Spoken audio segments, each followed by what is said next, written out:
مسیح یسوع میں آپ سب کی سلامتی ہو۔ میں ہوں پاسٹر جاوید بھٹی، آپ کی خدمت میں حاضر ہوں۔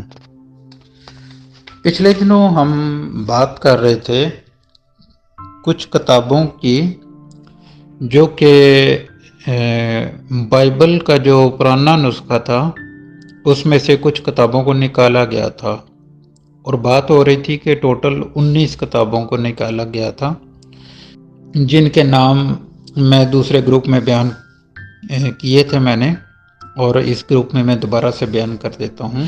پھر اس میں سے جو 2 کتابیں ہیں ان کا آج ہم تعارف بھی دیکھیں گے، پہلی 2 جو ہوں گی۔ پہلی جو کتاب تھی جو نکالی گئی تھی وہ ایسڈراس کی کتاب تھی، اس کے بعد دوسرا ایسڈراس، تیسری کتاب توبت کی کتاب تھی، پھر سوزانہ کی کتاب، آستر کی کتاب تھی۔ یہ آستر کی کتاب وہ والی کتاب نہیں ہے جو کہ موجودہ بائبل میں ہے، یہ اضافی آستر کی ایک کتاب تھی، وہ نکالی گئی تھی۔ دی بک آف جودت یہ بھی نکالی گئی تھی۔ سلیمان کی حکمت کی کتاب نکالی گئی تھی۔ اکلیسیا سٹیکس کی کتاب نکالی گئی تھی۔ باروک کی کتاب نکالی گئی تھی۔ یرمیا کا خط نکالا گیا تھا۔ عزریہ کی دعا یہ بھی ایک کتاب تھی، اس کو بھی نکال دیا گیا تھا۔ بال اور دی ڈریگن یہ کتاب بھی نکال دی گئی تھی۔ مناسس کی دعا اس کو بھی نکالا گیا تھا، اور اس کے علاوہ 14ویں کتاب جو تھی وہ پہلا مکابین اور 15ویں کتاب دوسرا مکابین، ان دونوں کو بھی نکالا گیا تھا، جبکہ یہ دونوں کتابیں کیتھولک بائبل میں موجود ہیں۔ اسی طرح جو 16ویں کتاب نکالی گئی تھی وہ بک آف اینوک تھی، اور 17ویں کتاب بک آف جبلیز تھی، ٹھیک ہو گیا۔ اور 18ویں کتاب گاسپل آف فلپس تھی جو کہ نیاد نامے سے نکالی گئی تھی، اور 19ویں جو کتاب تھی وہ گاسپل آف مریم تھی جو یہ بھی نیاد نامے سے نکالی گئی تھی۔ تو آج ہم جو پہلی جو 2 کتابیں ہیں، یعنی کہ پہلا ایسٹریس اور دوسرا ایسٹریس، ٹھیک ہے، یہ دراصل ایک ہی کتاب ہے، اور جو دوسری کتاب ہے یعنی کہ تیسرے نمبر والی وہ توبت کی کتاب ہے۔ ان کا انٹروڈکشن آج ہم تھوڑا سا کریں گے، تو پھر جیسے جیسے وقت گزرتا جائے گا ان 19 کتابوں کا انٹروڈکشن میں پیش کروں گا، ٹھیک ہے جی۔ تو آج ہم ایسٹراس کی کتاب کا انٹروڈکشن اور توبت کی کتاب کا انٹروڈکشن دیکھتے ہیں۔ عزیزو، پہلا ایسٹراس اور دوسرا ایسٹراس، یونانی ترجمہ جو ہے اس کا، اس کے لیے جو لفظ استعمال ہوا ہے وہ سپیٹوجینٹ استعمال ہوا ہے۔ یہ لفظ تھوڑا سا مشکل ہے، میری زبان پہ نہیں آ رہا، تو سپیٹوجینٹ جو مجھے سمجھ آ رہا ہے وہ یہی ہے، ٹھیک ہو گیا۔ تو یہ جو بائبل کی جو بہت ساری کتابیں تھیں دوسری کتابیں، یہ جو پہلا ایسٹراس اور دوسرا ایسٹراس کو ان کتابوں میں شامل کیا گیا تھا، اور ان کے اقتباسات شامل کیے گئے تھے۔ ابھی بھی ہم دیکھتے ہیں کہ یہ جو پہلا ایسٹراس اور دوسرا ایسٹراس کی جو کتاب ہے، اس کو مشرقی کلیسیا اور آرتھوڈاکس کلیسیاں جو ہیں ابھی بھی بائبل کا حصہ سمجھتی ہیں، لیکن ان کتابوں کو یہودی اور کیتھولک والے اور زیادہ تر پروٹسٹنٹ جو ہیں وہ بھی ان کو ایپوکریفل ہی سمجھتی ہیں۔ یہ جو کتابیں ہیں یہ چرچ آف انگلینڈ کے 29 آرٹیکل کے 5ویں ایپوکریفل میں شامل کی گئی ہیں۔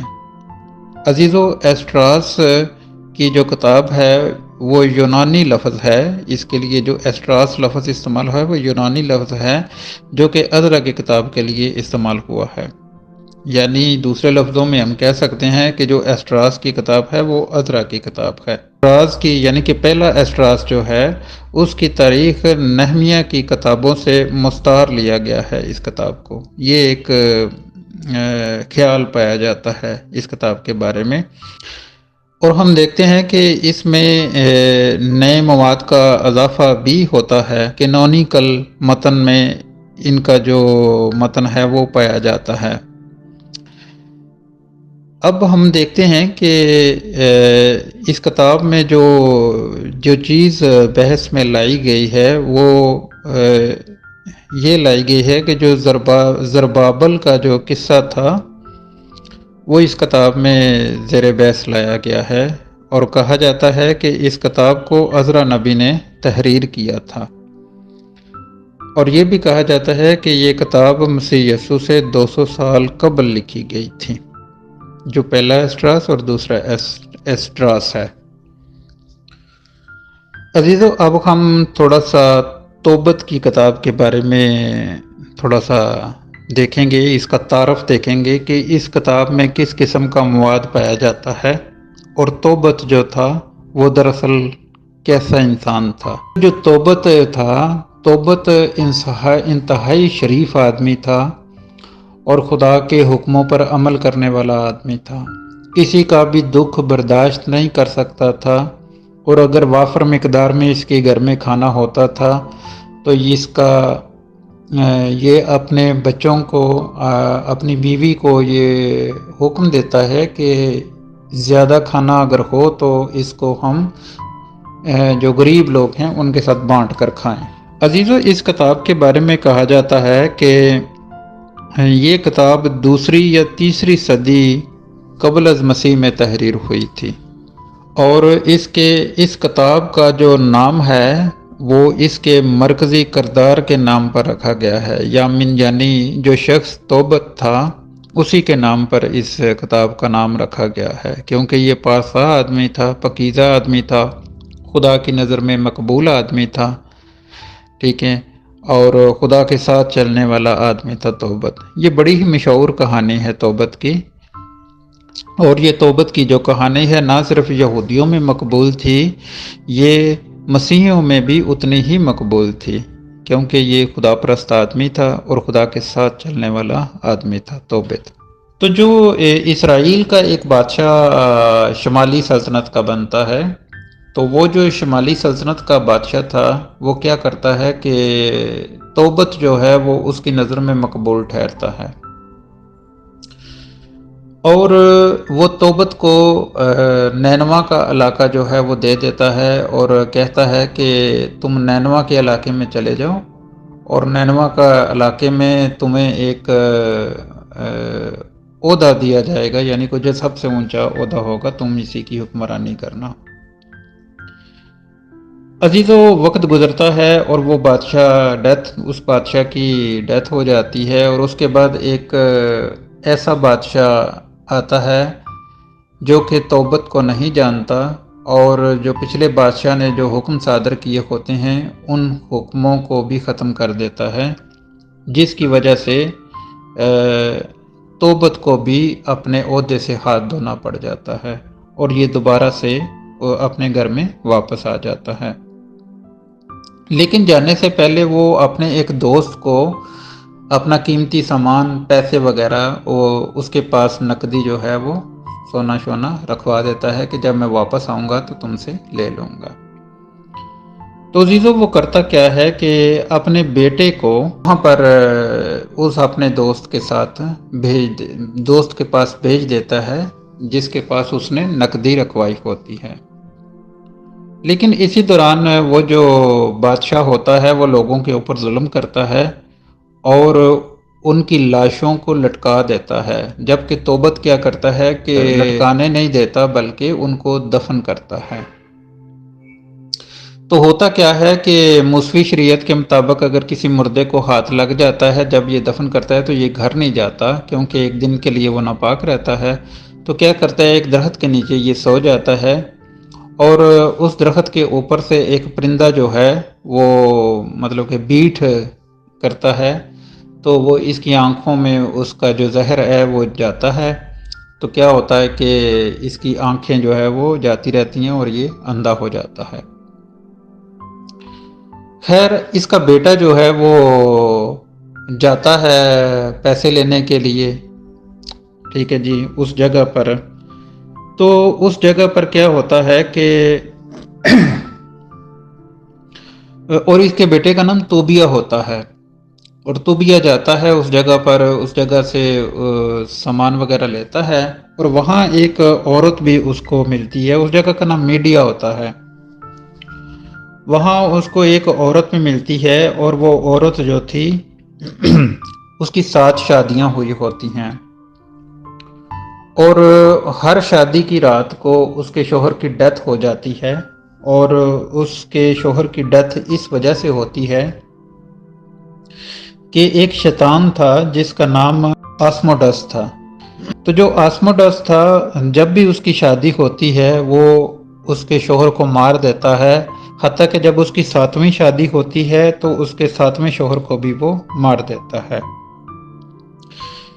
تو جب توبت جو ہے وہ اس عورت سے جس کا نام سارہ ہوتا ہے ملتا ہے، تو دونوں مل کر خدا کی حضوری میں دعا کرتے ہیں کہ یہ جو مسئلہ درپیش ہے ان کو، کہ یہ شیطان جو ان کی جان نہیں چھوڑ رہا، اس سے نجات کے لیے خدا سے دعا کرتے ہیں۔ تو خدا کیا کرتا ہے، ان کی دعا کو سنتا ہے اور اپنے ایک فرشتے کو انسانی شکل میں ان کے پاس بھیجتا ہے۔ تو عزیزو، ایک دفعہ کیا ہوتا ہے کہ اور اس فرشتے کا نام رافیل فرشتہ ہوتا ہے۔ ایک دن توبیہ جو تھا وہ ایک دریا میں نہا رہا تھا۔ یہ عزیزو وہ دریا تھا جس کو دریائے دجلہ کہا جاتا ہے، اور اس دریا سے وہ ایک بڑی مچھلی پکڑتا ہے، اور جب اس کی وہ مچھلی پکڑتا ہے تو رافیل فرشتہ جو کہ انسانی شکل میں اس کے ساتھ ہوتا ہے اس کو مشورہ دیتا ہے، یہ جو مچھلی ہے اس کا دل بھی نکال لو اور اس کا جگر بھی نکال لو، کیونکہ اس کا دل اور جگر جو ہے وہ اس سے ایک دوا بنائی جائے گی جو ہمارے کام آئے گی۔ یہ فرشتہ اس کو کہتا ہے، رافیل فرشتہ توبیہ کو کہتا ہے۔ خیر، وہ اس کا جگر اور دل بھی نکال لیتے ہیں، اور اس کی کھلڑی اور اس کا جو گوشت ہوتا ہے وہ بھی لے جاتے ہیں اس مچھلی کا ہے۔ اور وہی آسموڈیس شیطان اس رات بھی ادھر آتا ہے، اس کے 8ویں شوہر کو مارنے کے لیے، یعنی توبیہ کو مارنے کے لیے آتا ہے۔ تو جو خدا کا فرشتہ رافیل ہوتا ہے وہ اسی مچھلی کے دل اور جگر کو استعمال کرتا ہے، اور جب وہ اس دل اور جگر کو استعمال کرتا ہے تو وہ شیطان وہاں سے بھاگ جاتا ہے اور پھر وہاں پر کبھی بھی نظر نہیں آتا۔ خیر، شیطان سے ان کو نجات مل جاتی ہے، اور کیا ہوتا ہے کہ توبیہ واپس آ جاتا ہے اپنے باپ اور ماں کے پاس، اور وہ جو مچھلی اس نے پکڑی ہوتی ہے اس کی پت کو اپنے باپ کی آنکھوں پر لگاتا ہے۔ تو جیسے ہی وہ پت کو اپنے باپ کی آنکھوں پر ڈالتا ہے تو اس کا اندھا پن جو ہے وہ ختم ہو جاتا ہے۔ تو جب اس کا اندھا پن ختم ہو جاتا ہے تو جو فرشتہ رافیل ہے جو کہ انسانی شکل میں ان کے ساتھ ہوتا ہے، وہ اپنا آپ جو ہے وہ توبت کے اوپر ظاہر کر دیتا ہے کہ میں دراصل خدا کا فرشتہ ہوں۔ اور توبیہ نے جب دعا مانگی تھی تو اس دعا کے نتیجے میں خدا نے مجھے یہاں پر بھیجا تھا تاکہ میں ان کو اس شیطان سے رہائی دلا سکوں۔ عزیزو، یہ وہ کہانی ہے جو کہ توبت کی کتاب میں پائی جاتی ہے۔ عزیزو، اس کتاب میں ہم دیکھتے ہیں کہ یہ کتاب تاریخی کتابوں کے ساتھ درج کی جاتی ہے، اور اس کتاب کو حکمت کا معیار بھی کہا جاتا ہے، اور جو باقی حکمت کی کتابیں ہیں ان کے ساتھ کھڑی دیکھا جا سکتا ہے۔ اور اس کتاب میں قانون، وفاداری، فرشتوں کی شفاعت کے افعال، والدین کا حکم، نکاح کی پاکیزگی اور روزے کی قدر کے موضوعوں پر بھی بحث کی گئی ہے اس کتاب میں۔ عزیزو، اس کتاب کو جو مشرق کی لوک داستانیں ہیں ان میں بھی شمار کیا جاتا ہے، اور توبت کو ان داستانوں کا ہیرو مانا جاتا ہے۔ اور اس کتاب کے مصنف کے بارے میں اگر کہا جائے تو اس کتاب کے مصنف کا نام گم شدہ ہے، اس کا ابھی تک معلوم نہیں ہے کہ کس نے یہ کتاب لکھی تھی، لیکن یہ کتاب پڑھنی چاہیے، اس میں بہت ساری حکمت چھپی ہوئی ہے۔ خدا صاحب کو آج کے کلام کے وسیلہ سے برکت دے۔ عزیزو، ہم باقی بھی جتنی کتابیں ہیں، یہ 3 کتابوں کا ڈسکس ہو چکا ہے، تو باقی جو 16 کتابیں ہیں باری باری کر کے ہم ان کا بھی ذکر کیا کریں گے جو کہ بائبل سے نکالی گئی تھیں، تھوڑا تھوڑا ان کے بارے میں سیکھا کریں گے۔ خدا صاحب کو برکت دے، آمین۔